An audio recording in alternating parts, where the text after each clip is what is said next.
Hey everybody, welcome back. Today we're going to be doing a quick update on the progress of our YouTube studio. For those of you that haven't been following the project, I bought a Tuff Shed over at Home Depot and put it out on my property. Since last July, I've been slowly turning this into my YouTube studio kitchen. Other than Tuff Shed coming out and putting up the building, I've done all the work on this myself, learning everything I needed through watching YouTube videos. It's really amazing what you can learn on this platform. And just the fact that I haven't crushed myself with a joist or drywall, electrocuted myself, or burned the entire place down is a real testament as to the quality of help you can find on YouTube. Or I'm just really lucky. Just a quick note related to that. If you're going to try a project like this, be sure to check your local laws and regulations. Some places are going to let you do stuff like this, and some are going to require you to use licensed contractors. And as always, if you're not comfortable doing something like this, even if you're allowed to, hiring a contractor is probably a pretty darn good idea. The first update I got for you is that I finally have air conditioning in here. And it couldn't have come at a better time because we're just starting to peak 100 degrees out here at my house. What I brought in is something called a mini split system. The brand that I got is from a company called Mr. Cool, and the neat thing about them is they sell them in a DIY format. With that, all the lines are already pre-charged with refrigerant, so you don't need to check any levels or anything like that. And they also give you really great detailed instructions on how to set everything up. The great thing about a mini split is all you have is the compressor unit that goes outside and a ductless air exchanger that goes on the inside. There's no ducts, vents, or anything like that to deal with. It's just the two pieces plus some wires. Also, it comes with a really great template that you put on the wall so you know exactly where to drill all your holes.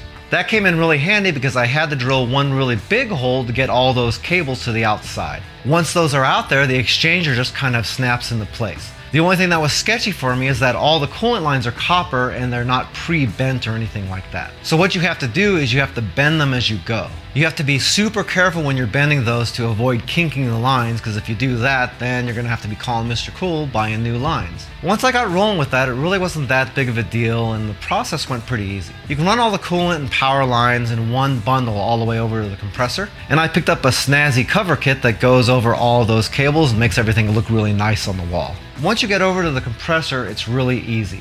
There's only two coolant lines and they're color coded. All you have to do is make sure that those are on there tight enough. And all the power cables are labeled pretty clearly. All you're really doing is matching up letters and numbers, tightening them down, closing the whole thing up, and your installation is pretty much finished. The unit that I got is their smallest one, which is only 9,000 BTU, but it's designed to cool a space up to 500 square feet, and my studio is smaller than that, so no problem. Better yet, the thing uses almost no power. Next, I moved on to making acoustic panels for the studio to eliminate as much echo as possible. Basically, all you need to make an acoustic panel is a little bit of wood, a little bit of breathable material like bedsheet fabric, some insulation bats, and I bought a little bit of weed barrier also to help keep the insulation bats inside the panels, and also to help keep fibers from floating out of them. Luckily, I had a lot of insulation left over from building the studio, so I didn't have to go out and buy new stuff just to do these panels. So really the cost on them was pretty minimal. In fact, I don't think I spent more than maybe $120, $130 on all the other materials combined. And I ended up making 3 different sizes. I made one long skinny one to go over the front door, a couple of long tall ones to hang from walls, and also a bunch of slightly smaller ones to hang from the ceiling. I hung all the ones on the walls with French cleats, and I found some pretty cool adjustable hooks on Amazon to hang the ones from the ceiling. I didn't do a lot of research on where exactly to place all the panels because in my case, I just got to kind of put them wherever I can put them.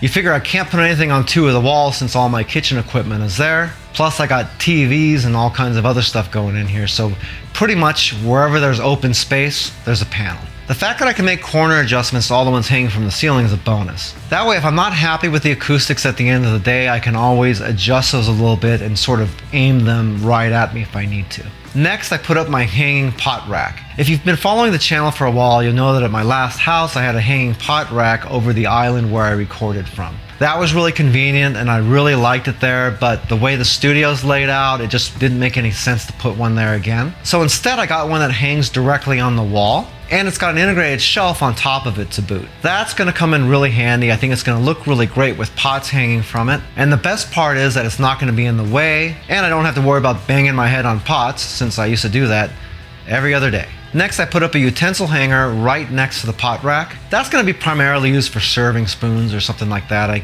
haven't really decided what I want to put on it, but it's there, didn't cost much, was easy to put up, and looks nice. Next, I moved on to putting up the TV mount. I'm going to be using this to hold a 43-inch television, and the main function for that is probably going to be to display the chat during live streams. The best part about doing all this stuff myself is that I know where all the studs in the wall are already. That makes hanging a TV mount a lot easier. In fact, I didn't put that TV mount exactly where I wanted because if I had, it would have been dangerously close to all of my HDMI cables for my video, and that's something I would have otherwise never known about. Even though I really knew where the studs were already, it doesn't hurt to be a little bit more cautious.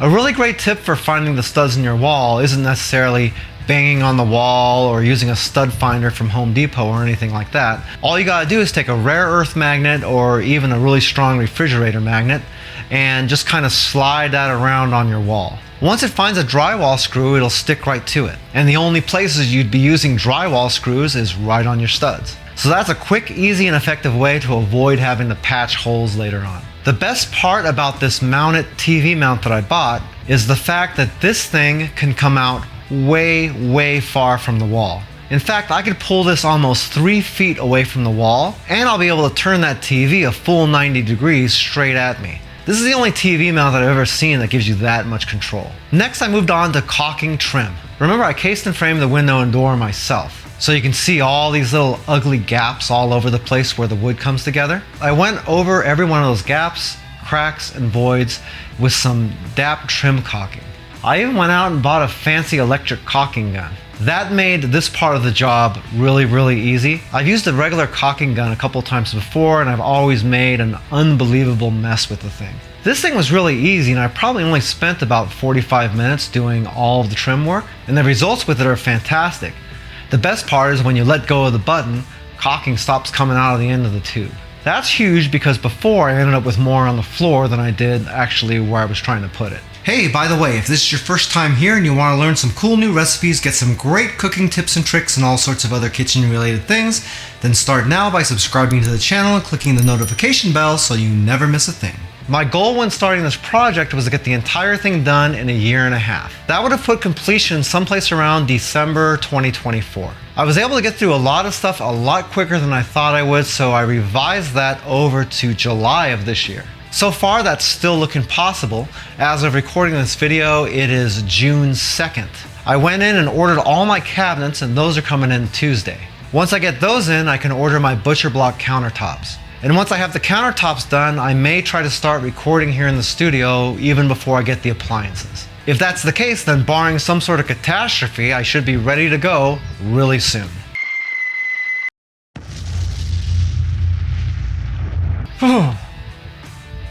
Well, that was weird. If you like this video, then you might like this playlist right here. That contains all the progress so far on the YouTube Studio Kitchen. If you look back through that, it's come a really long way. Well, that's it for now. I hope to see you back again here really soon. And until that time, I'm Joe, and I hope you have a phenomenal day. Take it easy.